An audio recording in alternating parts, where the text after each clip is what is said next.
On va ouvrir le débat parce que l'intérêt d'une table ronde, c'est que le débat d'un haut niveau qui a eu au cours de cette table ronde va nous permettre peut-être de revoir nos conclusions, en tout cas de les enrichir, d'autant que ça s'est publié sur le site. Il n'y a pas de débat? Ah bon, d'accord. Le débat est ouvert. Voilà. Donc, Majid. Alors, on ouvre le débat. Est-ce qu'il y a des intervenants qui souhaitent prendre la parole? Premier tour de table. Je vais donner la parole d'abord aux institutionnels.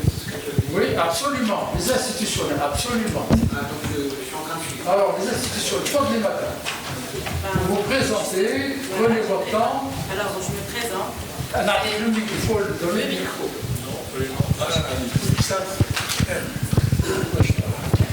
Merci.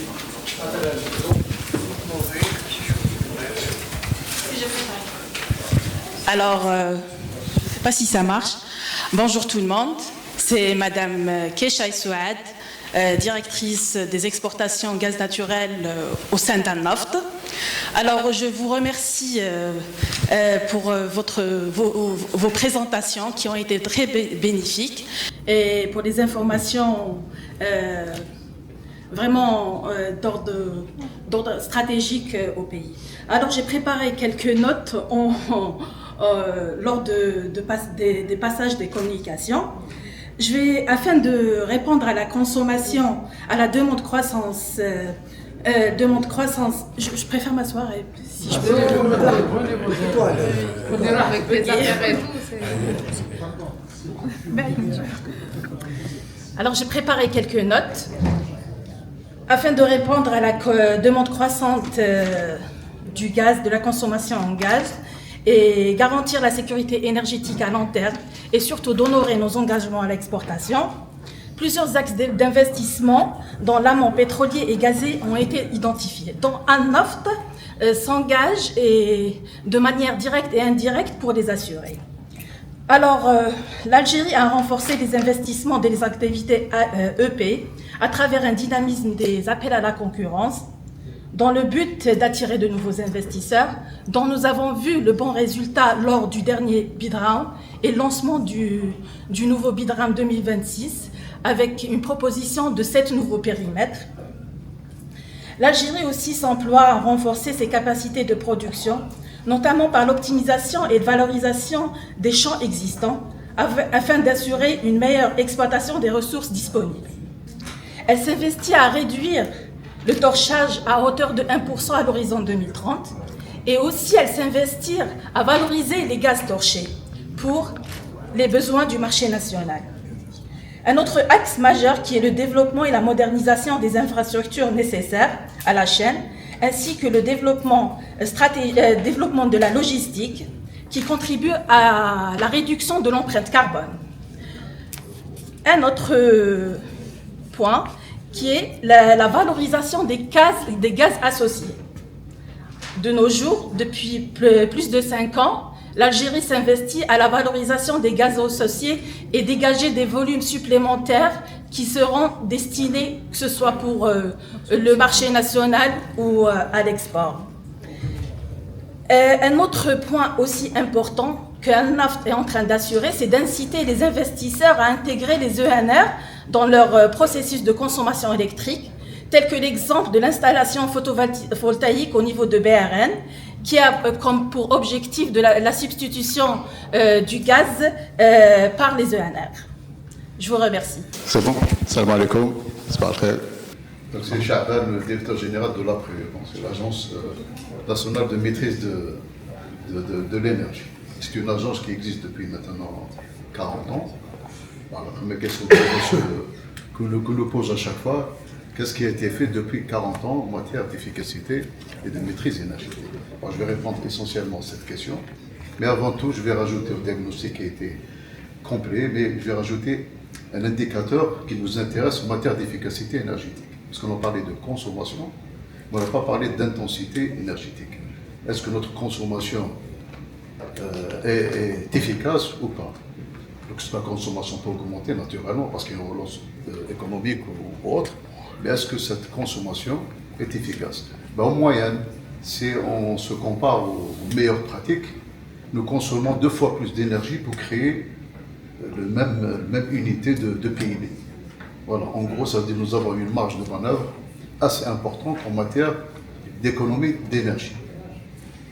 Et tout secteur confond. Pour un point de PIB, Voilà. dans le reste du monde... C'est-à-dire pour créer un dollar de PIB, on consomme 2 fois plus d'énergie en Algérie. Voilà. Pour pas mal de raisons qu'on peut citer. Ça, c'est un complément au diagnostic qui est relativement complet. Ça veut dire qu'on connaît maintenant l'état des choses. Reste maintenant à se poser la même question que vous avez posée. Pourquoi on n'arrive pas à amorcer cette transition énergétique, notamment en matière d'efficacité et de l'essor des énergies renouvelables. Je me pose... Vous avez la réponse, je crois. Je vais vous la donner en trois paliers. La première, quand j'ai été mis à la tête de l'APRE en 2022, la première question que je me suis posée, est-ce qu'il y a une stratégie nationale de maîtrise de l'énergie? Depuis le programme national de maîtrise de l'énergie a commencé à débuter vers les années 2000, 2007, voilà. À chaque fois, il y avait une actualisation de ce programme. Il y a une politique énergétique, notamment dans le cadre du programme présidentiel et par la suite détaillé dans chaque conseil des ministres. Après, il y a le programme qui est opérationnel. Nous sommes une agence opérationnelle. Entre les deux, il n'y a pas de stratégie qui décline cette politique énergétique, qui donne un peu les objectifs stratégiques globaux, mais aussi, surtout, les objectifs stratégiques sectoriels.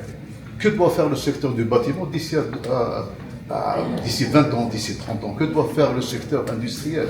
Que doit faire le secteur touristique, etc.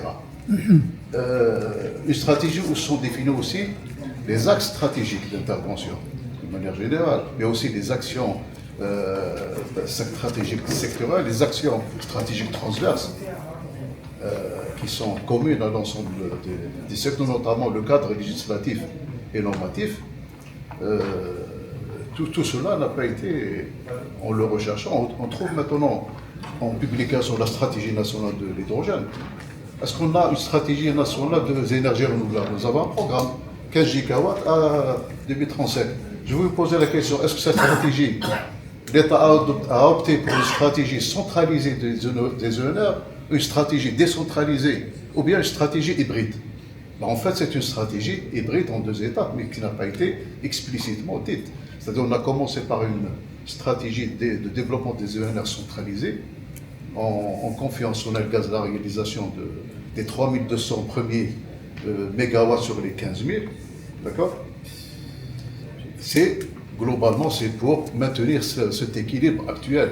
La tarification, l'équité interterritoriale, etc., mais aussi la stabilité des réseaux, etc., parce que c'est quand même une puissance assez importante et qui est fluctuante. Voilà. Et deuxième étape qui va commencer à partir de cette année, on va commencer à supporter, à soutenir l'autoconsommation.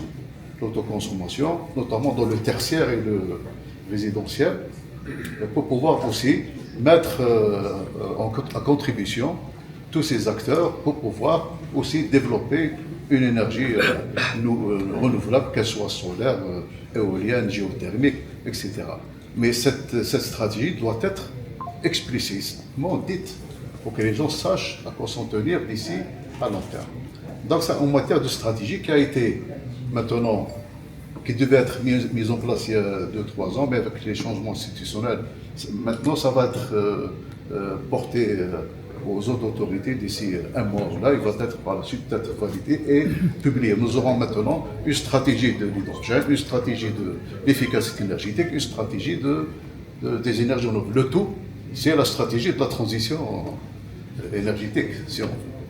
Ça, c'est le premier point. Le deuxième point, c'est la dernière présentation qui a répondu, j'allais dire, à toute la problématique, à 80% de la problématique, c'est le levier des prix. Voilà.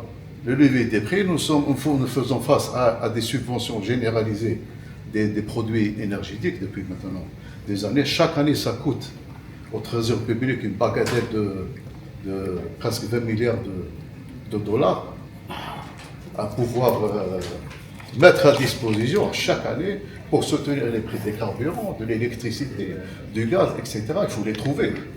Même si on est déficitaire, il faut les trouver. Parce qu'on s'est engagé à ne pas toucher au tarif compte tenu de sa sensibilité. Mais l'État est conscient depuis quelque temps qu'elle doit aller vers une subvention ciblée. Mais il y a plusieurs façons de cibler les subventions.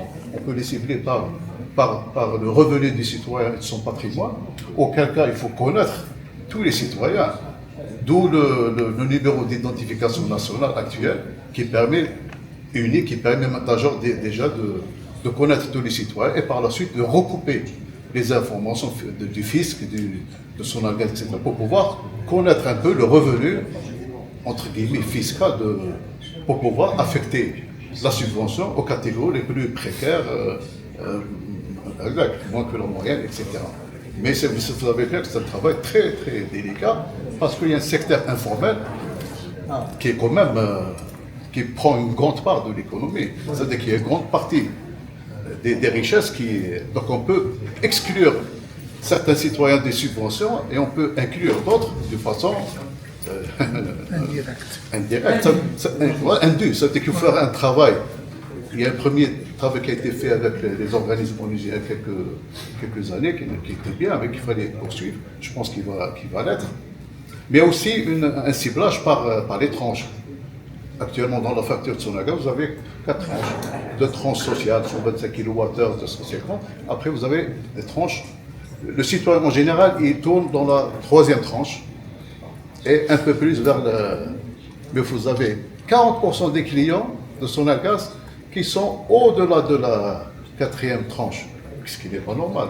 La moyenne de consommation d'électricité tourne autour de 3000 kWh par année. Dans le sud, avec l'été, ça peut monter à 6 000. Mais vous avez des clients ici, aux alentours d'Alger et par ailleurs, qui consomment jusqu'à 12 000. Ça veut dire qu'il y a de l'activité informelle dans le résidentiel. Ça veut dire qu'il y a des gens qui disposent d'une maison avec 40 climatiseurs, une piscine chauffée, etc., mais qui payent le même tarif à partir de la 4e tranche. Et ça représente une grande partie de la consommation. Cela, on peut facilement c'est-à-dire l'écart entre le 3e et le 4e est très important. 4 dinars 18, 5 dinars 45 pour la 4e, qui est très loin du prix de revient de Sonagaz, qui est 3 fois moins. Ça veut dire qu'à un moment donné, il faut intégrer peut-être une 6e tranche qui va vers le tarif réel. Au moins pour étêter les 40%. Et chaque niche est importante. Il y a aussi le ciblage par équipement. On a fait le test l'année passée. On rembourse aux citoyens le remplacement de son climatiseur énergivore il y a 1 ou 10 ans par un climatiseur type inverter, c'est-à-dire avec régulation du compresseur, qui consomme en général 40% moins. Si on le laisse ce choix aux citoyens, le temps de retour sur investissement pour lui, s'il l'achète à 80 000 dinars, c'est à peu près 17 ans. Ça veut dire qu'il ne va pas le faire. Il va acheter un climatiseur qui coûte 50 000 dinars. C'est plus facile parce que l'accès au climatiseur il est moins coûteux. Donc l'État a décidé de compenser les 50% pour ramener le climatiseur performant au climatiseur standard. C'était un succès parce que l'État, dans cette affaire-là, son temps de retour sur investissement il est autour de 4 ans. Parce qu'on comptabilise le prix au prix du gaz à l'intérieur. Donc en macro, en général, l'État est gagnant. C'est pour ça, parfois, il faut peut-être transférer les subventions, donc généraliser, en subvention de l'efficacité énergétique. C'est plus rentable pour l'État. Je donne un chiffre.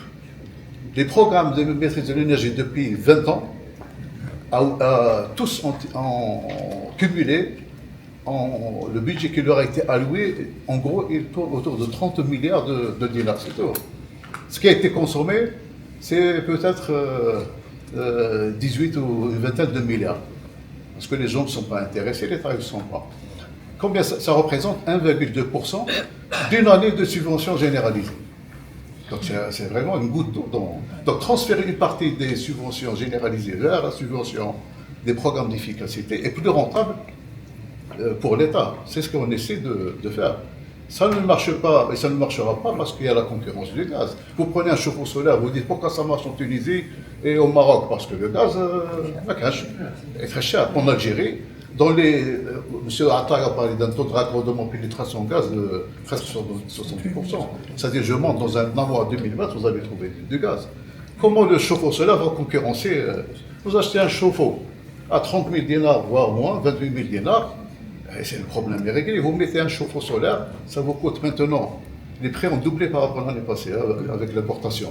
Il coûtait 130 000 dinars et maintenant il coûte 220 000 dinars. Même si l'État donne 65 000 dinars, il reste très loin et moins compétitif par rapport au chauffe-eau à gaz. Ça veut dire, voilà, ça c'est pour... Ok, je termine par le troisième point que j'ai noté. C'est l'écosystème, l'environnement. On a vu tout à l'heure des projets pilotes, mais pour passer des projets pilotes qui sont connus, l'APRU a participé à 600 logements, des combats, etc. C'est bien, on sait faire. Mais maintenant, déployer à l'échelle nationale, ça veut dire disposer de matériaux isolants locaux à des prix accessibles. Ça n'existe pas. Il n'y a que le liège à des quantités très... Sinon, le reste, il est importé. Disposer d'installateurs qu'il faudrait former parce qu'une mauvaise isolation des ponts thermiques, c'est comme si on n'a pas fait d'isolation. D'accord? Disposer de services énergétiques pour pouvoir faire de l'entretien, etc. Ça n'existe pas. Faire de l'innovation pour intégrer localement tous ces produits-là, pour les rendre accessibles et disponibles à des prix, etc. Donc ça, c'est des actions transverses sur lesquelles nous travaillons. Sans ça, aucune action de maîtrise de l'énergie n'est viable à long terme. Et je termine par, il y a de nouveaux secteurs qui émergent. Vous avez parlé de l'acier, du ciment, etc. Ils sont concernés par les taxes aux frontières, effectivement. Mais nous avons de nouveaux intrants, l'eau. Nous avons maintenant une industrie de l'eau. Avant, elle était classée ailleurs. Maintenant, elle est classée dans le secteur industriel parce que vous avez des usines de dessalement. Dessalement de mer. Et vous savez que maintenant, on nettoie nos voitures avec de l'eau dessalée qui coûte plus de 200 dinars. On n'a pris aucune mesure de non-gaspillage. C'est comme si on consomme de l'eau dans les barrages.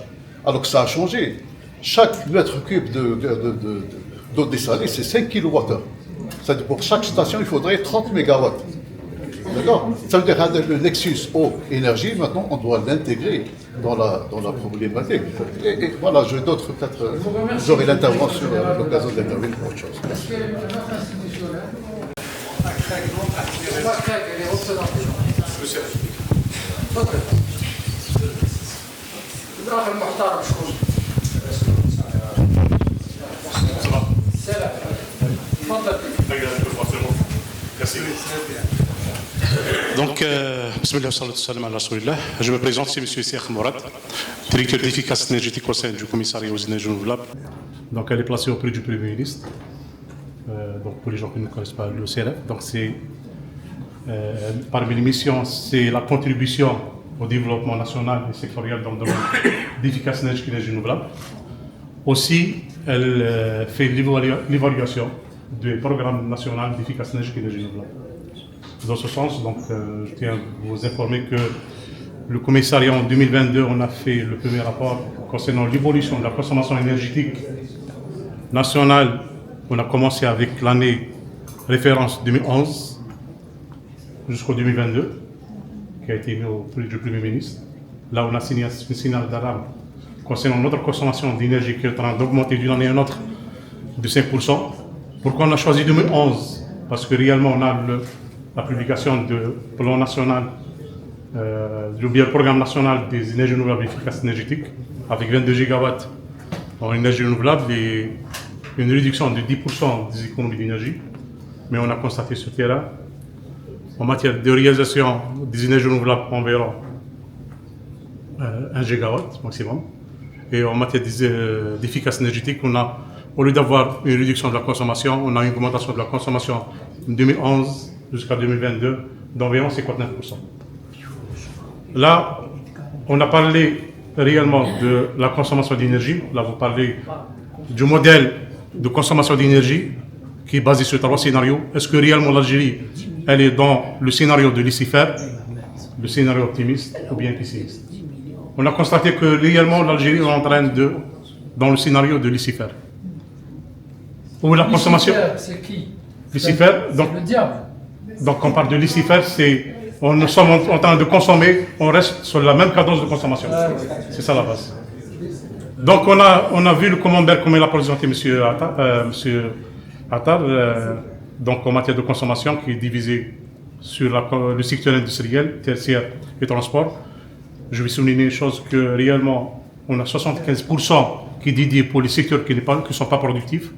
Donc on a 47% jusqu'à 50% pour le tertiaire et résidentiel.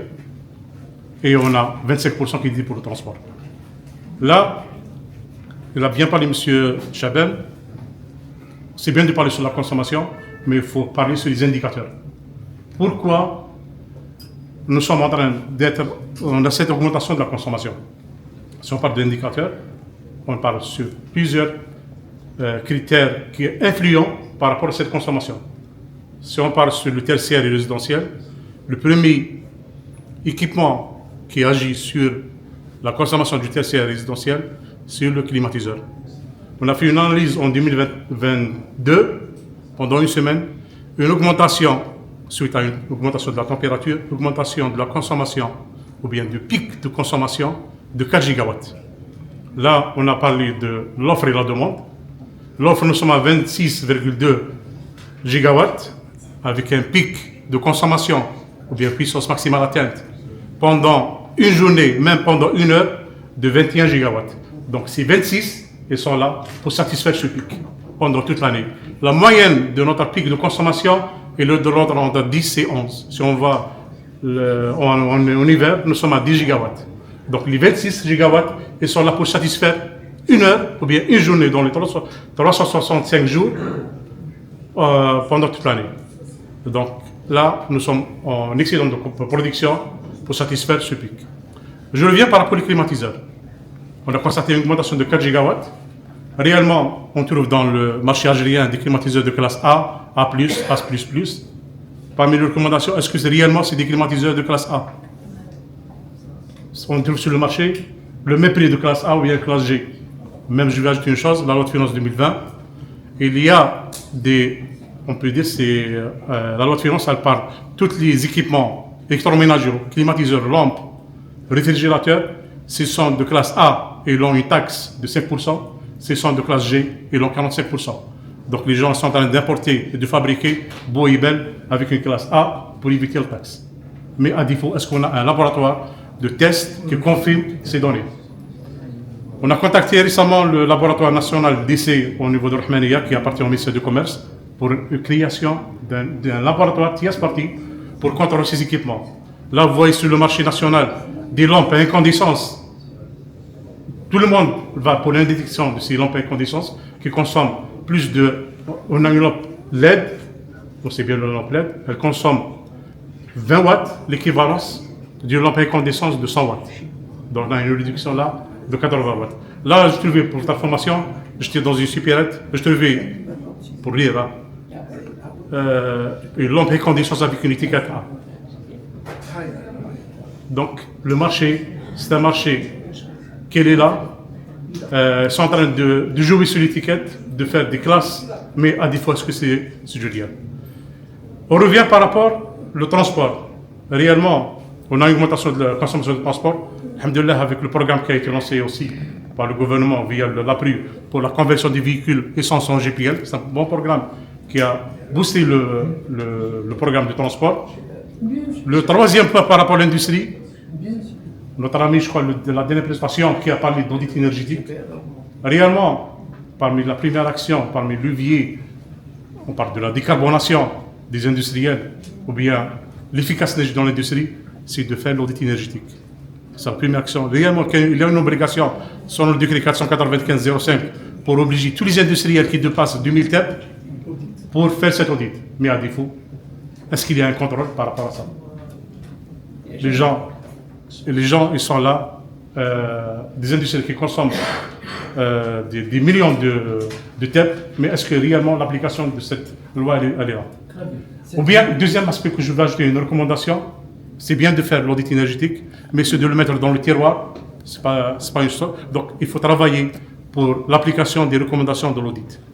Donc ma recommandation, c'est de revoir la loi 99-09 relative à la maîtrise d'énergie qui touche l'efficacité énergétique depuis 99, qui n'a pas été changée depuis 99 à ce jour, de revoir la loi 2001, bien la loi 0201 relative à l'électricité en matière des énergies renouvelables, et de mettre à niveau cette réglementation.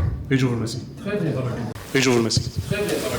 Alors, est-ce qu'il y a un autre institutionnel qu'on aurait oublié? Je connais.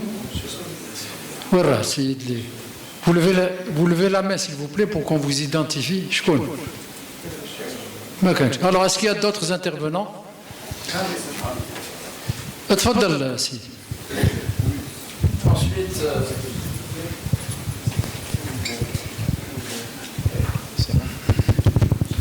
bonjour. Tout d'abord, je remercie le Club Énergie de m'avoir invité à cette journée c'est Boudali. Vous Oui. présentez. Oui, c'est M. Boudali, employé du secteur des hydrocarbures et chercheur académicien dans le sujet. Bien. Donc, pour le... Oui, c'est le micro. Rapprochez le micro. Oui, d'accord, merci. Donc, tout d'abord, je remercie le Club Énergie de m'avoir honoré par cette invitation et qui est intimement liée à mon projet de recherche. Donc, la première question que je me suis posée, c'est de constater qu'il y avait un manque pas les présentations, dans la thématique en lui-même. C'est le parallèle du modèle énergétique par rapport à la question de la sécurité énergétique. Quel est le modèle énergétique, que soit le modèle énergétique en amont, en aval, le modèle énergétique en amont en tant que producteur et le modèle énergétique en aval en tant que consommateur. Donc, on se met dans cette position, on doit poser d'abord la question, quel est le modèle énergétique qui pourrait m'assurer la sécurité énergétique la plus optimale? Est-ce qu'un modèle énergétique axé, je parle de la partie amont, c'est en tant que producteur, est-ce que c'est le modèle énergétique, c'est-à-dire basé exclusivement sur les combustibles fossiles ou carrément l'énergie classique, traditionnelle, c'est-à-dire les sources traditionnelles? Est-ce que c'est un modèle énergétique porté vers les ENR? Est-ce que c'est un modèle énergétique là où il y a une combinaison entre les deux, à savoir les sources énergétiques ENR composées avec les combustibles fossiles ou l'énergie traditionnelle? Toutes ces questions, c'est-à-dire, moi je m'attendais qu'elles soient développées. Ils ont... Pardon? C'est ça votre question, on va vous répondre. D'accord? Ok, très bien. Je m'arrête ou je continue? Oui, bien sûr. Vous avez d'accord. Je m'arrête ou je continue? Oui, c'est bon. C'est bon? On a compris votre message. Ok, merci. Ça. C'est bon, Léo. Est-ce qu'il y a un micro? Ok.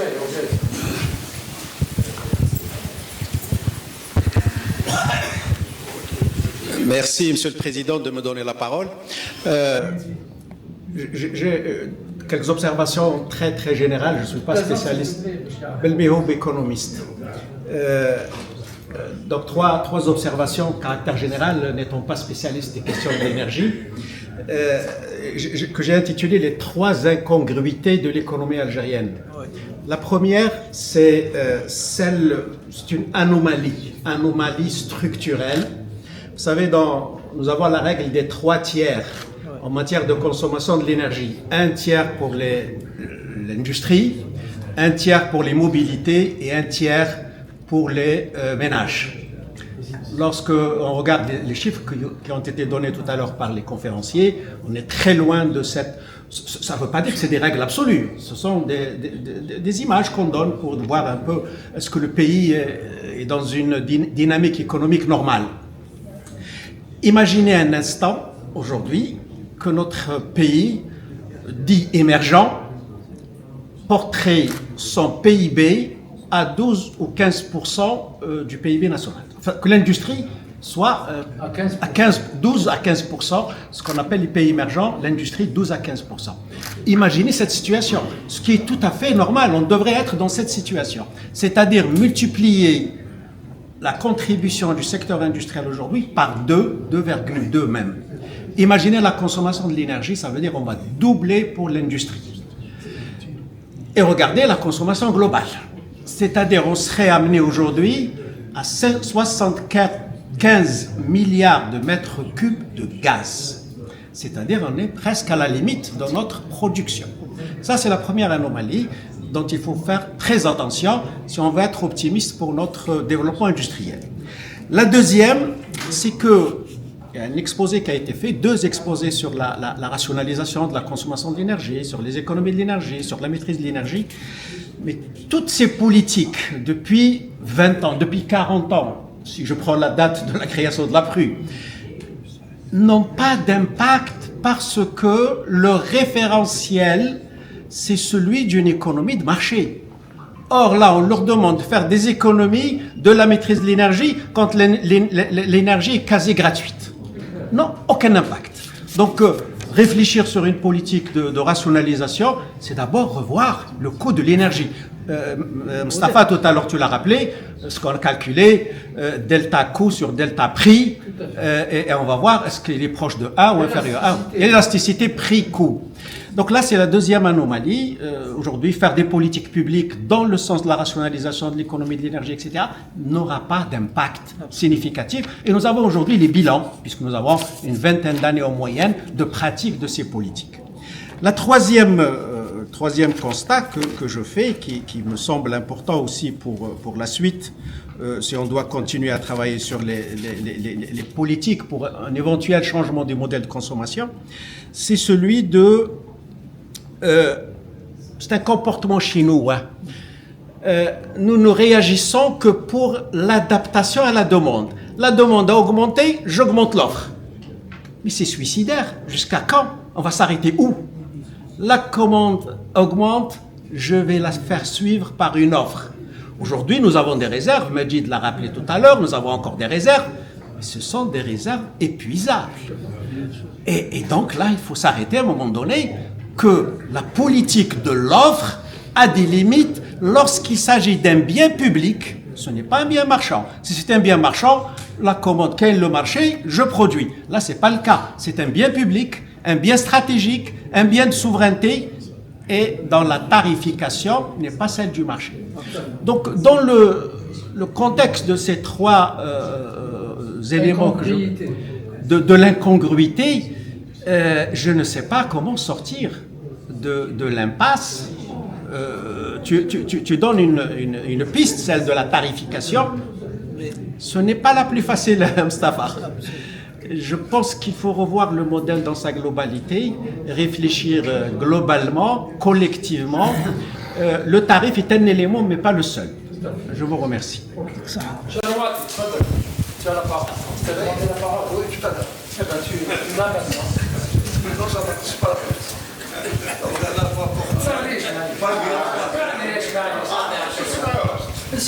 C'est d'anecdote. Bonjour tout le monde, je ne tiens pas à parler au micro, mais enfin, s'ils insistent. Je voulais dire 2 choses. La première, c'est rappeler le temps long, la semaine. Aujourd'hui, le prix du gaz naturel livré au marché intérieur était fixé par un décret de 2005, l'APRU, c'est ça? C'est 56 $ par million de BTU. C'est anormalement bas. Bon. Mais il faut savoir pourquoi. Ce prix a été fixé parce qu'il prend en charge les coûts propres au gaz naturel pour qu'ils soient mis à la disposition des réseaux de transport de... Voilà, pour son gaz. Parce qu'en fait, le gaz, à la base, venait de Hasselmal. Ça continue à venir de Hasselmal. Hasselmal, l'essentiel de la rente de Hasselmal vient du condensat et du GPL. Le gaz était accessoire, je crois qu'il l'est encore d'ailleurs. Et donc, les décideurs, quels qu'ils soient, ont décidé de ne pas faire supporter à l'Algérien, enfin au marché intérieur, les coûts de développement des gens. Et le consommateur, on ne lui fait pas supporter le coût de transport d'haute pression, parce que ces pipes d'haute pression ont été construits pour amener du gaz vers les GNL ou vers la frontière tunisienne. Et c'est pour ceux qui ont les cheveux blancs comme moi, ou plus blancs comme Stafa, doivent se souvenir que le gaz naturel n'arrive dans une région que lorsque quelque part le gazoduc passe. On a eu à gogo du gaz naturel lorsqu'on a fait transmettre. Je vais plus loin dans l'histoire, pour ceux qui ne le savent pas. Alger a eu son gaz naturel dans les années, fin des années 50 parce qu'ils ont fait le gazoduc pour amener le gaz à la Camel. Ils ont fait un 16 pouces, là, ce qu'ils appellent la fameuse bretelle Relisane. Bon. Et ils sont restés comme ça. C'est comme ça que ce 55 ça a été maintenu. Bon. Et sur le 55, ce n'est pas le fait du hasard, c'est le résultat de calcul. Dans ce calcul, on n'intègre pas le coût de développement d'isement, on n'intègre pas le coût de transport. Parce qu'ils ne sont pas destinés au consommateur final. Bon, ça paraît être d'anecdote, mais comme on va vers quelque chose qui va changer fondamentalement, il est important de savoir d'où ça vient et qu'on évite de dire que ce qui a été fait avant, les gens ont eu tort. Ils n'ont pas eu tort. Ils savaient très bien ce qu'ils faisaient. Les calculs ont été refaits en 2005. On est toujours... Les calculs qui ont été refaits en 2005, l'autorité politique a dit ne prenez pas en charge le coût des investissements qui sont liés au développement du gaz naturel destiné à l'exportation. C'est clair. Ok. Très bien. C'est bon. Hadi wahda. ما تزعلش. حاجة تانية. On parle beaucoup, bon, c'est vrai qu'on consomme beaucoup de gaz naturel, mais il y a quelqu'un qui l'a dit en passant. Est-ce qu'on se rend compte de la quantité de gazole qu'on consomme dans ce pays? Est-ce qu'on s'est posé la question où va ce gazole?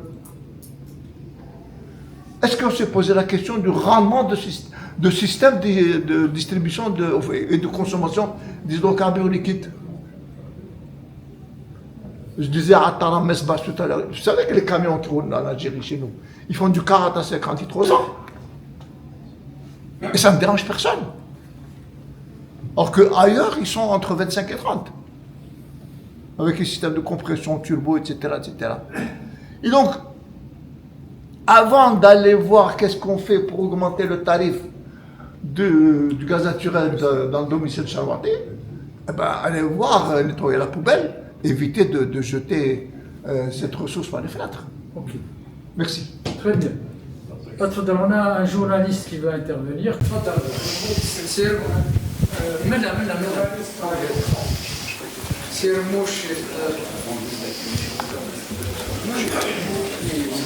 C'est à poser des questions. Oui, d'accord. Donc, c'est des questions que tu poses. Oui, bien sûr. C'est-à-dire, est-ce qu'on tient Dans la proposition de réforme, dans la proposition de réforme tarifaire, est-ce qu'on tient compte du passé? Est-ce qu'on retient les leçons du passé? Donc, ce qu'appréhende le consommateur, c'est que dans le passé, on a laissé faire les prix. C'est-à-dire qu'on a maintenu les prix de l'électricité, les prix des carburants, les prix de l'électricité, je veux dire. Et puis, tout d'un coup, parce que la situation financière se détériore, on augmente les prix de façon brutale. Et si, par exemple, dans un scénario, dans les quelques années, la situation financière de l'Algérie va se détériorer, est-ce qu'on va augmenter de façon brutale les prix de l'électricité? Ça, c'est la première question. La deuxième, est-ce que pour justement, c'est-à-dire l'exemplarité dans la réforme ou dans l'économie énergétique, est-ce que les flottes, je dis les flottes des ministères, les flottes de Sonatrach, les flottes de Sonelgaz, est-ce qu'ils roulent JNC ou roule-t-il au GPL? Il roule à l'essence. Donc déjà, il n'y a pas d'exemple, il n'y a pas d'exemple. On ne donne pas l'exemple. Les compagnies publiques, l'État ne donne pas l'exemple.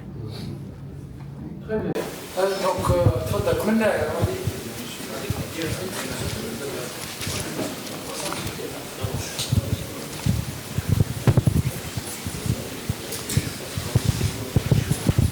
vous présentez votre... Merci. Brahim Zitouni, consultant et membre du GRFI du groupe Réflexion Filahaïna. Oui. Accessibilité, soutenabilité sont deux termes qui peuvent être encadrés par des indicateurs précis. Il reste un troisième terme, équité, qui lui ne peut pas être encadré aussi facilement que cela par des indicateurs pour une raison très simple que nous a rappelé Chaban. La question du travail au noir, du marché noir. Et donc, si on prend que les termes binaires, accessibilité et soutenabilité, on constate que c'est l'accessibilité qui opérationnalise la soutenabilité dans notre pays. Parce que le politique le veut ainsi. D'autres pays, c'est plutôt l'inverse. C'est la soutenabilité qui opérationnalise l'accessibilité. Mais vous voyez que dans ces deux termes, dans cette dialectique, elle ne peut pas être résolue. Si le troisième terme, l'équité, ne devient pas l'opérationnalisation des deux termes, soutenabilité, accessibilité. En réalité, on se perd dans le débat soutenabilité, accessibilité, si on ne le prend pas du côté de l'équité. Et là, on revient à deux notions, le travail et l'activité. L'activité est une fonction linéaire de l'énergie, le travail ne l'est pas. Et donc, il faut réfléchir comment ce travail peut devenir quelque chose d'aussi transparent que l'activité pour qu'on puisse opérationnaliser les termes accessibilité et soutenabilité. Pour cela, et j'en termine, je ne vais pas aller plus loin, pour cela, je crois qu'il faut que nous trouvions un troisième terme qui permet la médiation de l'accessibilité et de la soutenabilité, qui sont tous les deux des biens communs.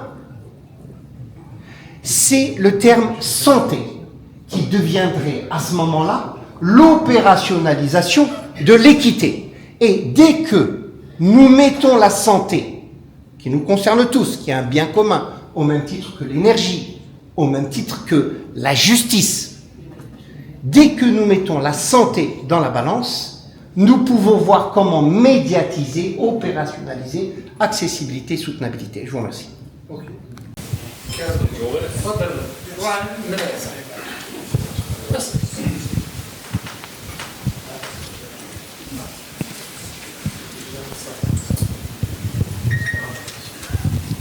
Merci, Monsieur le Président. Je remercie aussi les intervenants pour la qualité de leur intervention. C'est M. Snoussi Blabou. Pardon? Oui. Snoussi Blabou, je viens de l'école supérieure d'économie d'Oran. Voilà. Je vais juste faire quelques remarques à faire par rapport à ce qui a été dit tout à l'heure. Notamment par M. Griff Conté, il a dit que la sécurité énergétique en Algérie, c'est le gaz naturel. Je ne suis pas du tout d'accord avec cette assertion. Je pense que la sécurité énergétique, il faut la lier avec tout le système énergétique. Et donc, pour moi, la solution de la sécurité énergétique, c'est la transition énergétique. Avec ces trois piliers, la sobriété énergétique, qui est la chasse donc, au gâchis et au gaspillage, l'efficacité énergétique et les énergies renouvelables. Et aussi par rapport à la sécurité énergétique, On peut aussi, les indicateurs, il y a l'indicateur de la souveraineté énergétique qui mesure la sécurité énergétique et qui place l'Algérie parmi les, je crois que c'est 3,7 si ma mémoire est bonne. C'est un indicateur qui mesure la sécurité énergétique et qui nous permet de nous placer parmi les pays qui sont dotés de ressources énergétiques. Aussi, pour ce qui est de l'intervention de Mme Khalchi, quand on voit ce qui a été fait dans d'autres pays, notamment dans l'Union européenne, il faut une politique volontariste pour l'efficacité énergétique dans le bâtiment, par exemple. Dans le pays de l'Union européenne, en Allemagne, en Belgique, même en France, les citoyens payent 1 euro et le reste est pris en charge par l'État pour ce qui est de l'isolation thermique. C'est un gain que l'État peut réaliser à l'échelle macroéconomique. Aussi, pour ce qui est du bâtiment, il y a le bardage avec des matériaux isolants thermiques pour les façades. Ça a été fait dans beaucoup de pays et qui peut être valable pour nous. On ne peut pas refaire démolir tous les bâtiments et les reconstruire avec les normes énergétiques de haute qualité environnementale. Donc on peut procéder ainsi, c'est-à-dire le bardage par des matériaux isolants. Et juste pour ce qui est de l'intervention de M. Mekidesh, je suis d'accord avec vous. Il faut passer à l'acte, mais aussi il faut étudier les expériences des pays qui nous ont précédés, notamment l'expérience iranienne, l'expérience égyptienne. Il y a des leçons à tirer sur le plan social, sur le plan économique, et je vous remercie.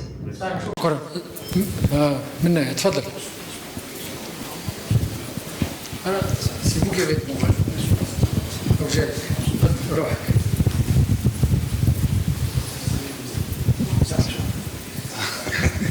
Salam alaikum. C'est Hossein Ben Hamadi, président de l'association des briquetiers algériens. Donc, je vous remercie pour l'invitation et je vous remercie pour la qualité des présentations. L'association des briquetiers regroupe des dizaines de briquetiers à l'échelle nationale et ces briquetiers ont réalisé des investissements très importants dans ce sens. Ils se sont investis suite à une demande du pouvoir public pour la réalisation de logements à partir des années 2000. Donc actuellement, on veut intervenir pour l'isolation et l'efficacité énergétique dans le logement. Tout à l'heure, vous avez dit que des études plutôt, qui dit que près de 47% de la consommation d'énergie va au tertiaire, au résidentiel et tertiaire. Bien sûr, gaz, électricité confondus. Et si on utilise des matériaux plus isolants, on pourrait, d'après les études, réduire cette consommation de moitié. Donc je m'explique. D'après des études de CNERIP et bien sûr de la TRU, ils ont démontré que le modèle de construction adopté actuellement, notamment par les programmes d'État, exactement l'ADL, il est énergivore. C'est-à-dire, on est en train de construire avec des modèles de coffrage tunnel. Ce coffrage tunnel est très énergivore. L'été, on consomme beaucoup d'énergie. Tout à l'heure, quelqu'un qui a dit on utilise en consommant les climatiseurs, on utilise plusieurs climatiseurs pendant l'été. Pourquoi? Parce que les logements qu'on construit sont énergivores. Ils ne sont pas isolés. Ils sont mal isolés et consomment beaucoup d'énergie. Et pour cela, pour nous, le meilleur matériau actuellement disponible, écologique et en abondance, c'est la terre cuite. C'est un produit millénaire et ça a été utilisé par tout le monde depuis des milliers d'années. Donc, moi, je ne comprends pas pourquoi il n'y a pas de coordination entre les différents ministères du gouvernement. Le ministère de l'énergie, il est conscient, il sait pertinemment que la consommation d'énergie dans le logement elle est importante, mais il n'y a pas de coordination entre le ministère de l'Habitat, le ministère de l'Environnement, etc. Donc il y a aussi un problème d'écologie aussi. Si on utilise beaucoup de climatiseurs, donc c'est l'environnement qui est impacté. Donc moi, je pense que si on arrive à coordonner entre différents ministériels, on peut réduire cette consommation. C'est déjà la part la plus importante, c'est le logement, c'est le résidentiel et le tertiaire, 47%. Je ne dirais pas que la totalité des logements sont énergivores, mais en partie, c'est déjà, si on compare d'ADL, c'est des millions de logements chaque 5 ans. Donc il faut réfléchir, il faut essayer en tant que club énergie d'attirer l'attention des pouvoirs publics. Nous, en tant qu'association, on a alerté les pouvoirs publics plusieurs fois, on a saisi les différents ministères, mais apparemment, il n'y a pas de retour, comment dirais-je, concret. Voilà, je vous remercie. Et je vous remercie pour le sponsoring que vous avez donné à notre club pour cette conférence. Ok, et pour votre proposition, donc on va l'inscrire dans nos... Est-ce qu'il y a d'autres interventions? Sinon, on va dans... Alors, il y en a encore deux. تفضل هنايا. ترواش. سي زرهوني السيد المحترم اللي حداه. هل il y a quelqu'un au fond de la salle. هذا نتاعي هذا نو؟ Question, on va essayer d'être court parce que est-ce qu'il y a des questions pour nous? Parce que il faut qu'on puisse. J'étais le dernier. Qu'on puisse répondre ou peut-être participer au débat aussi. Tfadal. C'est Zerouni, tfadal. Vous m'entendez comme ça? Oui.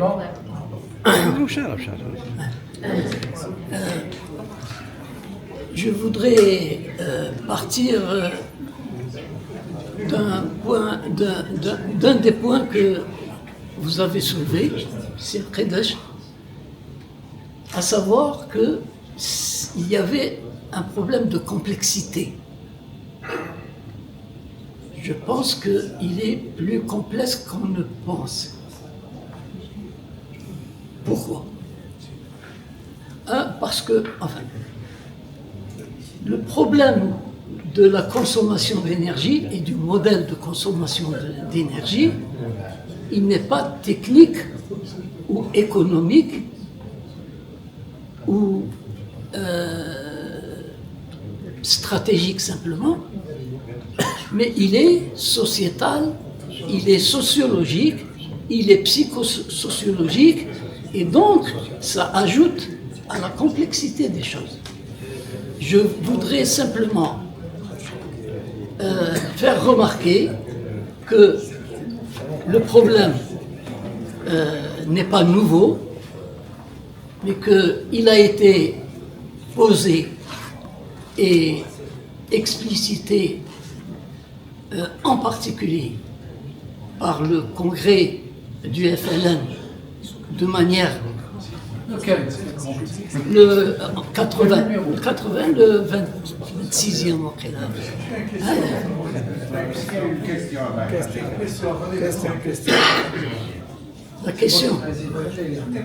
La question, moi j'avais une proposition. La proposition est simple. J'ai vu un peu toutes les caractéristiques du problème à travers vos interventions dont je souhaite et je félicite tous les interventions pour leurs interventions. Mais simplement, je n'ai pas vu quelque chose qui me paraît essentiel. Lorsqu'on parle de gaspillage, on peut se poser la question, qui gaspille? Et dans le système, chaque acteur a sa stratégie. Et est-ce qu'on s'est posé la question de la stratégie des ménages, qu'elle soit explicite ou implicite? Est-ce qu'on s'est posé la question de la stratégie du secteur du transport? Et quelle part le transport... La question, s'il te plaît, Bachar.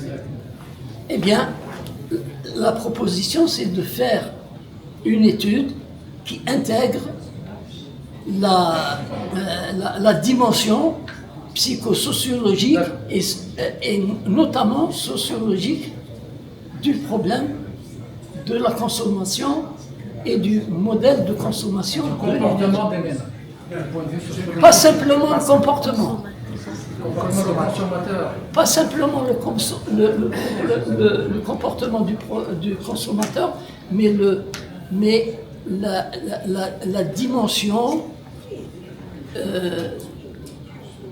qui n'est pas uniquement technico-économique. Et merci.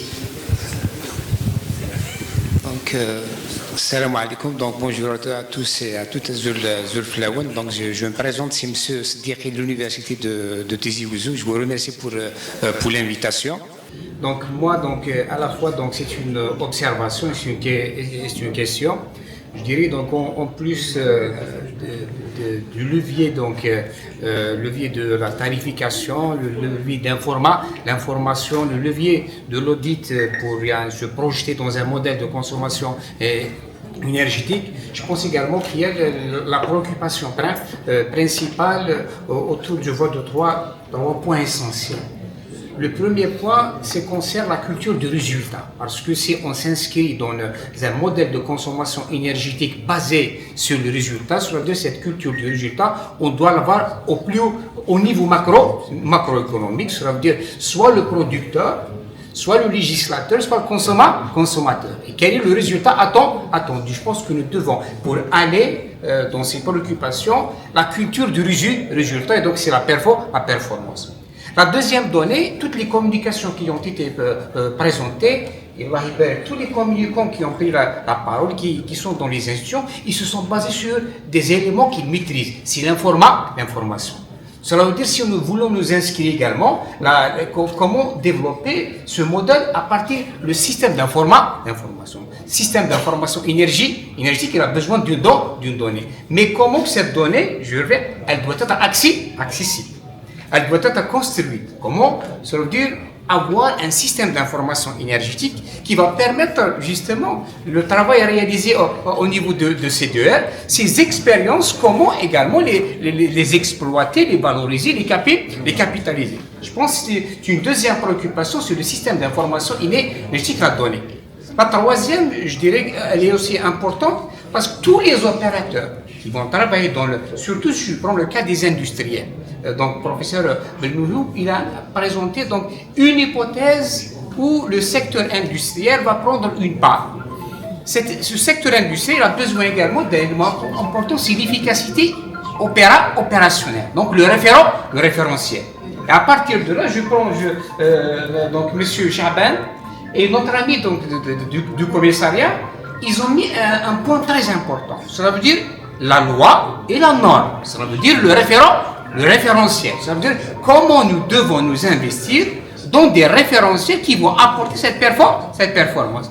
Je dirais donc la question, c'est comment mobiliser un bon système de gouvernance au plan macroéconomique et sectoriel et au plan également opérationnel. Parce qu'il y a beaucoup d'industriels qui sont concernés. Moi-même, j'ai réalisé donc un petit travail en tant qu'économiste. Et à chaque fois, le constat qui revient auprès d'industriels, c'est entre l'investissement et le retour sur investissement. Et à ce stade-là, je pense qu'il y a aussi un investissement important, c'est la communication. Ça veut dire la communication institutionnelle, la communication pédagogique. Comme cette conclusion que vous avez présentée, donc, M. Ikidej, à travers, c'est une conclusion, mais elle a un sens une valeur pédagogique. Comment aussi investir dans la communication aussi bien institutionnelle, associative, entrepreneuriale, en vue de participer à ce que vient de présenter également M. Zarhouni, parce que c'est un travail qui va prendre du temps. Il commence, mais il faut multiplier de façon à ce que tous les acteurs soient informés. Ces données doivent être communiquées. Et ensuite, l'approche doit être partagée. Je pense que la question, c'est comment pouvons-nous mobiliser entre une bonne gouvernance, une culture du résultat, une culture de l'information et surtout pérenniser cette action intersectorielle. Partenariat public-privé. Il me semble que c'est comment créer cet écosystème, le pérenniser, puis d'une façon continue. Et à ce stade-là, je pense que nous pouvons arriver à une situation, quelle est la priorité et quelle est l'urgence. Voilà. Merci. Le dernier intervenant, voilà. Vous levez la main, s'il vous plaît. Dernier rang de la salle. Ah oui, derrière. Bonjour tout le monde. Je vous remercie pour l'invitation. Je remercie aussi l'ensemble. Je vous remercie pour l'invitation et je remercie aussi l'ensemble des conférenciers pour leur qualité d'intervention. Et ma question est simple et courte. C'est Madame Salmi Samiram. Je suis ici en qualité d'apprenante ESA en MBA Energy Strategy. Donc ma question est simple et courte.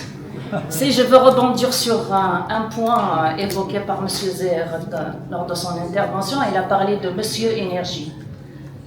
Donc, ce point-là m'a évoqué et m'a pensé directement vers le... On connaît tous dans des entreprises Monsieur Qualité, Monsieur SMI, Monsieur Corruption et Monsieur Énergie. Pensez-vous qu'il est opportun d'exiger ou de mettre en place, d'exiger aux industries, aux entreprises, la mise en place du système de management de l'énergie, ISO 50001. Donc, et passer ensuite vers l'audit énergétique que monsieur le représentant du ministère a parlé. Voilà, c'est ma question.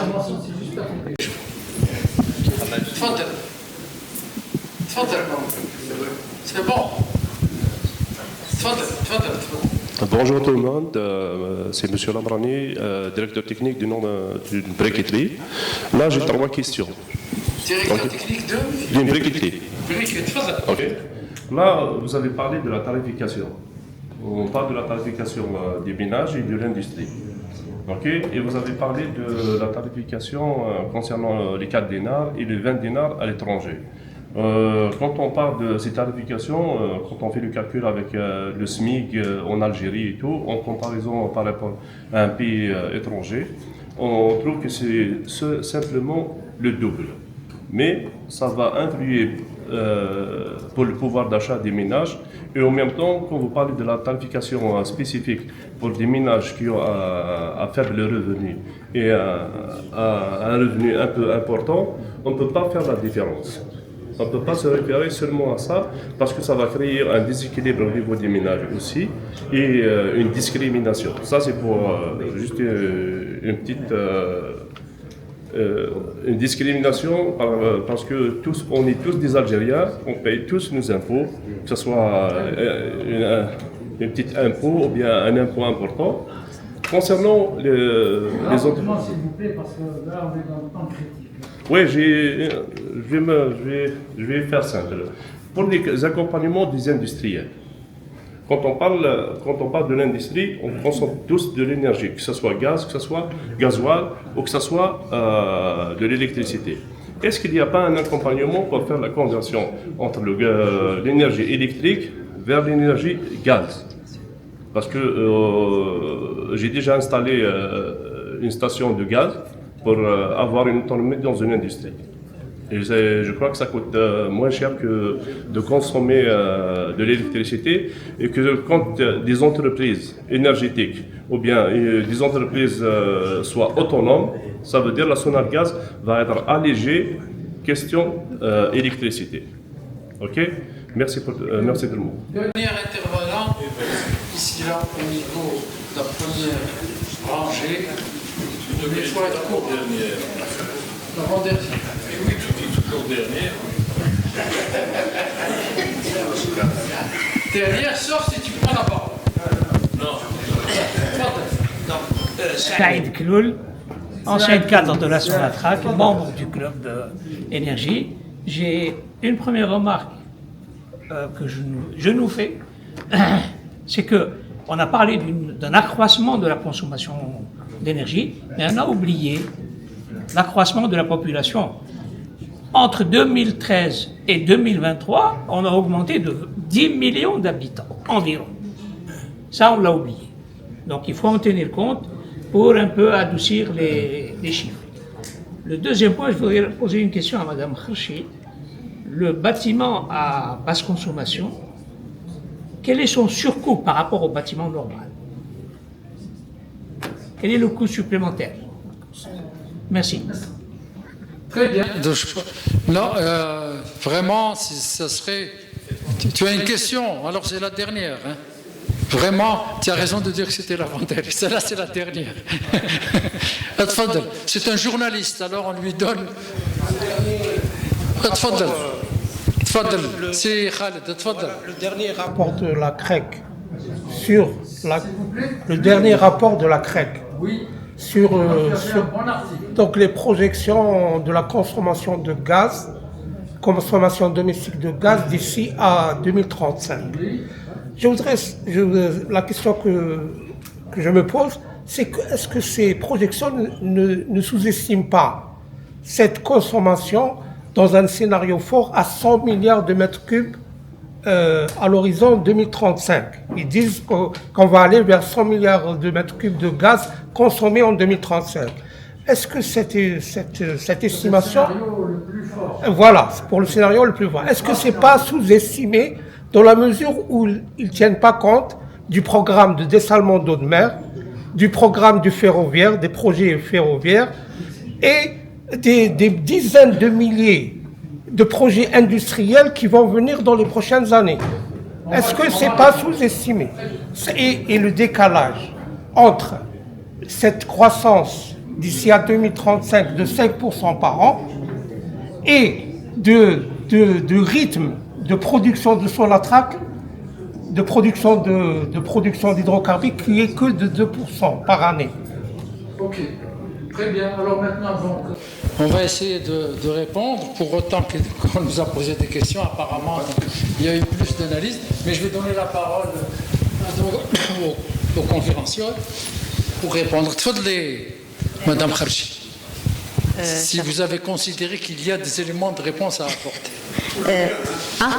Vous m'entendez là? C'est bon?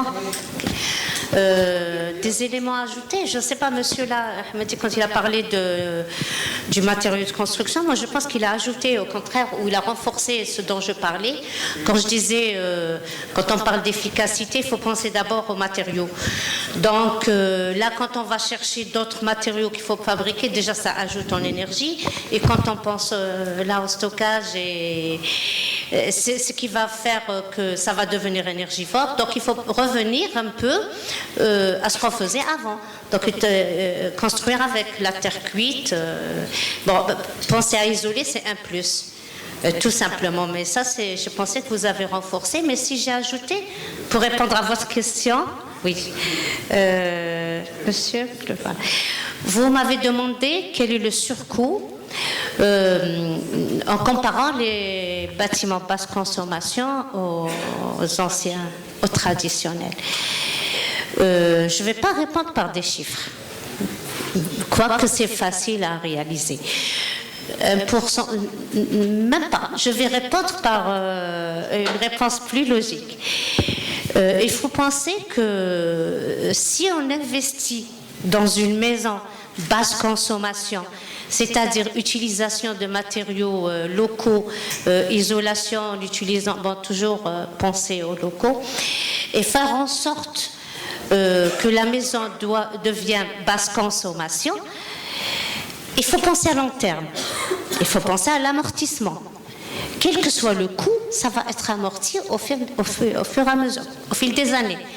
Donc si on investit, on va dire, je ne sais pas moi, on va fournir plus 50-60%, je ne sais pas moi, c'est un peu comme les énergies renouvelables. On achète un système énergétique qui peut coûter, mais on économise. Sur le long terme. Sur le long terme. C'est comme ça que je peux répondre. Mais si on a un cas là, on peut l'estimer, tout simplement. Combien de temps Ah non, je n'ai pas fait de calcul, mais c'est faisable. C'est très facile à faire. Voilà. Oui. C'est bon. C'est bon, madame. Non, on ne va pas refaire le diable. C'est bon, c'est bon. Fadli, tu as la parole. Si tu as des réponses à apporter. Moi, je crois que. Moi, je n'ai pas de question qui a été posée, donc je considère que les enseignements que j'ai tirés sur chacun des slides faisaient consensus. Donc, je n'ai pas saisi des points d'éclaircissement pour ma part. Donc, je suis à votre disposition, évidemment. Il n'y a pas eu effectivement beaucoup de questions, surtout des remarques, mais moi aussi j'ai des remarques à faire sur les remarques. La première, c'est celle de Saïd. La population, bien sûr qu'on a pris en compte la population. C'est à cause de ça, en partie seulement, que la consommation énergétique a augmenté. Mais je vais te donner un chiffre, c'est pour ça que j'ai pris un micro, je l'ai affiché tout à l'heure. L'Algérien, l'augmentation en électricité, de consommation d'électricité de l'Algérien entre 2013 et 2024 a augmenté de 65%. L'Algérien. Donc tu vois que c'est l'Algérien qui a augmenté sa consommation. Ce n'est pas la population seulement. Par Algérien, oui. La consommation d'électricité de chaque Algérien, n'atteint même le chiffre, en 2013, elle était de 1294 mégawatts. Et en 2024, elle est de 2146. Voilà. Et pour le français Non. Si je vais donc dans le détail, mais de toute façon, là, tu prends les 45%. Si tu prends les 45% de ça, c'est le domestique. Maintenant, si tu dis l'industrie, l'Algérien, il est client de l'industrie. Et il consomme. Donc, toute la consommation dans l'industrie, elle est destinée à qui? Elle est destinée à la population, au pays. Donc, à la rigueur, si tu veux, tu as raison, la remarque, oui. Mais si on se met à faire des calculs, c'est des rapports, et à ce moment-là, on arrive à la même chose. Hein. Est-ce qu'il y a une comparaison par rapport aux Français Ah non, c'est beaucoup moins, relativement beaucoup moins. Mais attention, c'est-à-dire là, relativement moins, par rapport, c'est-à-dire si tu exclus l'industrie, voilà. Mais si tu fais rentrer l'industrie, non, le français consomme beaucoup plus, l'allemand consomme beaucoup plus. Mais au moins, cette consommation, elle est dans l'industrie. Elle est dans des activités productrices de richesse. Elle n'est pas dans... C'est inversé, par exemple, qui m'a la domestique, là, on voit que c'est 45%. Mais ailleurs, c'est... Parce que pour la France, ils ont les mêmes taux que nous. Non, je ne pense pas. Enfin, je n'ai pas les chiffres, mais... Vous pouvez... La France a délocalisé l'industrie. Vous pouvez continuer en off les discussions. Voilà. Bien. Alors, je continue aussi parce que... Non, la remarque de Saïd, elle est vraiment intéressante, par exemple. Pour le GPL, par exemple, il y a eu une augmentation de 40%. Entre 2013 et 2024. Mais moi, personnellement, je dis, moi je pense que nous sommes dans la mauvaise voie. Le GPL, il est précieux. C'est quelque chose qui peut... On va développer la pétrochimie dans les années à venir. Avec quoi? Hein? Là, je te parle de... Là, on a augmenté de 40% la consommation de GPL. En bonne partie, à 50%, c'est le GPLC et le GPL dans les domiciles. Il y a beaucoup de gens qui utilisent le GPL pour le chauffage. D'accord? Est-ce qu'il faut continuer dans cette voie? Pas bon. Attends. Non, j'ai pas. Là, j'ai même pas. Je continue, s'il vous plaît. S'il vous plaît. Bon, il y avait M. Boudali qui a parlé de sécurité énergétique. Bon, moi je vous dis, la sécurité énergétique en Algérie, il n'y a pas de problème. L'Algérie, elle peut assurer sa sécurité énergétique jusqu'à 2050 sans problème. Il suffit de continuer à consommer son gaz et son pétrole, mais ne rien exporter. Donc le problème est un problème de rente en Algérie. Ce n'est pas un problème de... Il est beaucoup plus à ce niveau. Maintenant, bon, il y a la dame de Al-Naft qui a dit, oh, nous on fait ceci, on fait cela. Mais combien vous allez? À combien vous allez remplacer l'épuisement des réserves en cours? On vous a montré, 2035, il n'y aura pas grand-chose pour le... Ah, vous êtes consommé, il faut remplacer.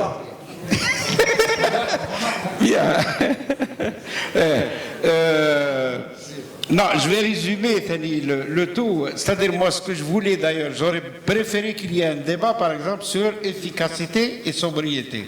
La différence.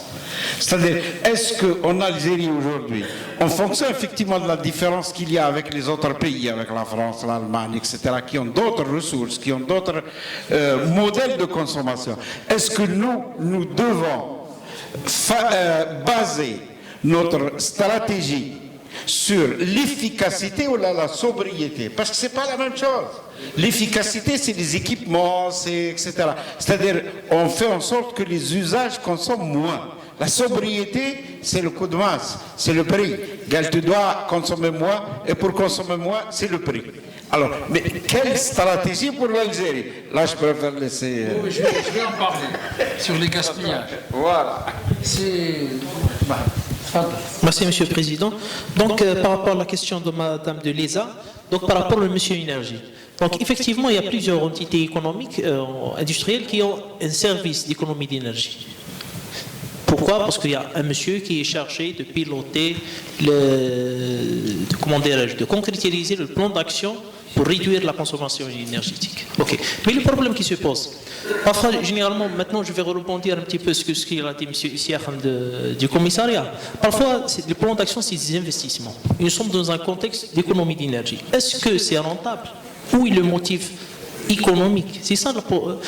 Par exemple, je vais avoir un plan d'action. Ok, je vais réduire 20%. Je dis n'importe quoi, ou bien 10%. Généralement, on parle de 10%. À quel coût? À quel coût? Est-ce que c'est pour ça que c'est utilisé par rapport à ce qu'a apporté le professeur Miho.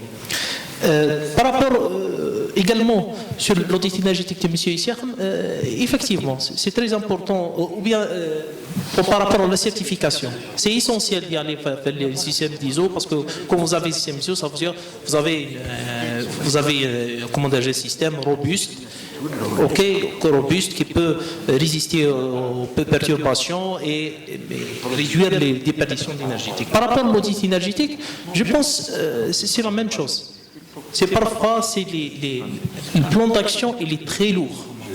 Et actuellement, le motif dans les entreprises, pratiquement, c'est un motif économique. C'est pour ça que je pense que la question se pose dans un cadre un petit peu plus général. Pardon. Par rapport à le directeur de l'APRU, pratiquement il a parlé des indicateurs. Effectivement, c'est très important de parler des indicateurs. C'est l'intensité énergétique, ça veut dire pour, par exemple, produire une unité de produit, combien il y a besoin d'énergie. Malheureusement, on voit que cette intensité, elle est en accroissement. Pourquoi? Parce que parfois, pour réduire l'intensité énergétique, il faut faire des rénovations, il faut en quelque sorte la veille technologique et rénover l'outil de production. Ce qui est parfois toujours la même chose, c'est des investissements, avec quel retour d'investissement. Si vous permettez, Monsieur le Président, par rapport à la question que l'a apportée M. Atta, par rapport à la sobriété et l'efficacité, je pense qu'il faut y aller vers les deux. La première des choses, il faut déterminer les niches de gaspillage. Il faut attaquer le plus gros morceau. L'efficacité énergétique, c'est sur le champ technique. Beaucoup plus. La sobriété, c'est beaucoup plus, c'est comportemental pour réduire un petit peu la consommation totale. Ok, il y a Majid qui va dire À propos, à propos d'efficacité, je pensais que vous alliez peut-être remarquer dans les différentes statistiques que j'avais affichées, il y a un seul domaine où l'efficacité énergétique, elle a permis effectivement la réduction de la consommation énergétique en Algérie, dans les produits pétroliers. Eh bien, oui, dans les produits pétroliers, la consommation par exemple par habitant, des carburants, des produits pétroliers de façon générale, elle a baissé pratiquement de 8% entre 2013 et 2024. Pourquoi? C'est pas parce que les Algériens, ils ont consommé une volonté. Non, c'est pas le GPLC. Très peu, la preuve, non, c'est tout simplement parce que le parc, qui est beaucoup plus important aujourd'hui, mais c'est un parc qui consomme beaucoup moins, c'est-à-dire où il y a des mesures, enfin il y a des systèmes de consommation. Le véhicule d'aujourd'hui, il consomme 2 fois moins que celui de 2013, tout simplement. L'efficacité, elle a joué à 8% de baisse. Oui, il y a M. Belhamadi qui va intervenir. Non, après le débat. Pourquoi on évite d'aborder l'énergie nucléaire? C'est une très bonne question.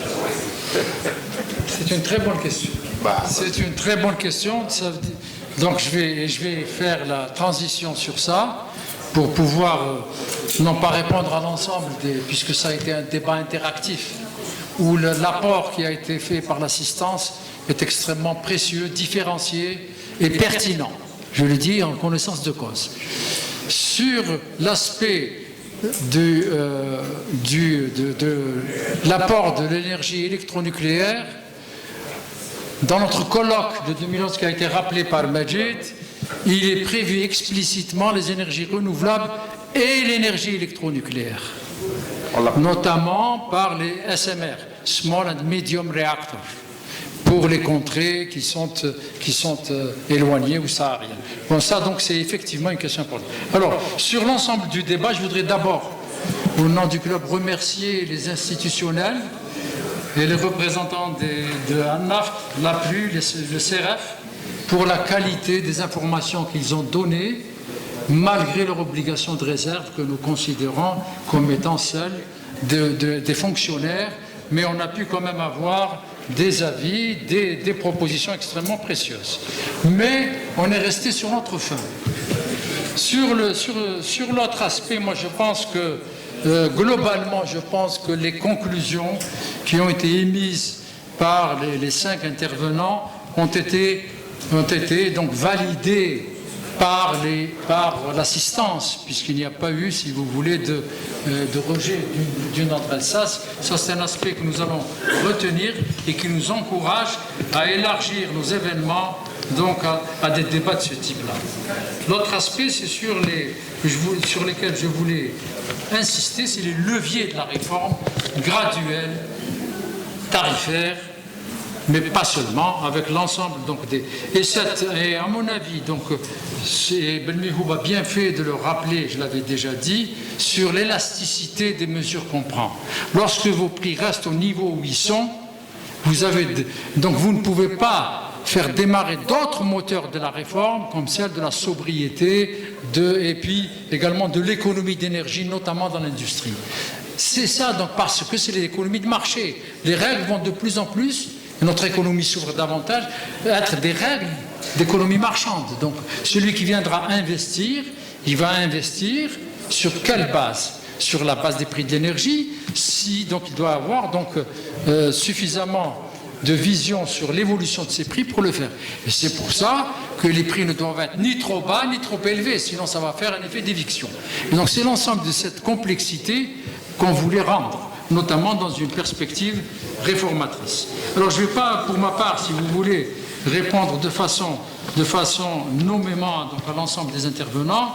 On a noté notamment l'intervention de Zelhouni, du représentant de l'université d'Iouzou, sur la fait d'inclure l'aspect socio-psychologique du ménage algérien pour le résidentiel, mais pas uniquement, mais également pour notre secteur industriel, et prendre en compte les dynamiques et également de l'informel pour pouvoir le formaliser, y compris dans l'utilisation de l'énergie. Voilà donc ce que je pouvais dire, et pour ne pas tarder, vous permettre de déguster donc pas le repas, mais enfin en tout cas la collation que le club offre. Je pense que je demande au président de venir conclure donc cet événement en lui passant le micro et en le laissant. Donc tu peux le faire. Tu peux faire. Comme toujours. Non, je peux pas. Allez. Bien, comme toujours, je suis. Ça marche. Ça marche. Ça marche, oui, ça marche. Bien, on arrive au terme de cette table ronde. Les conclusions viennent d'être données par Dr Mekidesh, par le modérateur. Je tiens quand même à répondre à un membre, à un participant qui me dit mais le thème c'est pour quel modèle énergétique national algérien. Alors il me dit bon mais on sort avec quoi? On sort avec quel modèle? Mekidesh l'a dit, nous avons des recommandations des intervenants ainsi que des différentes propositions venant de l'assistance, donc issues du débat. Et je pense que c'est extrêmement intéressant pour nous de concrétiser un peu tout ça. Je rappelle que la table ronde est enregistrée, que vous pouvez la voir sur le site du Club d'énergie ou également sur YouTube. Ceci dit, je vous convie à la collation que nous vous offrons en face. Après la porte, elle est tout à fait en face. Et je terminerai en remerciant encore une fois l'association des briquetiers algériens pour avoir soutenu cet événement.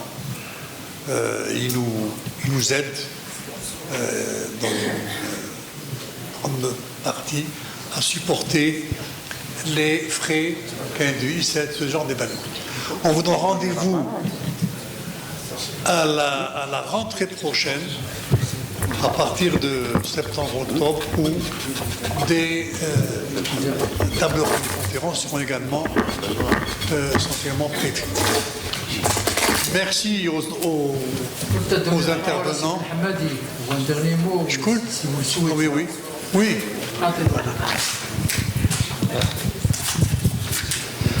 Bonjour. Je n'ai pas grand-chose à dire, mais l'essentiel, c'était bénéfique pour nous de participer à ce genre d'événements et pour échanger des idées, bien sûr, et toujours dans l'intérêt communautaire. Voilà. Donc c'est pour l'économie algérienne et pour l'efficacité énergétique d'une manière, spécifique. Donc, le dernier mot, c'est le président quand même. Ça y est, classe. Bon, ok. Merci. Merci, Monsieur le Président de l'Association des briquetiers algériens. Je vous renouvelle notre invitation à la collation tout à fait après.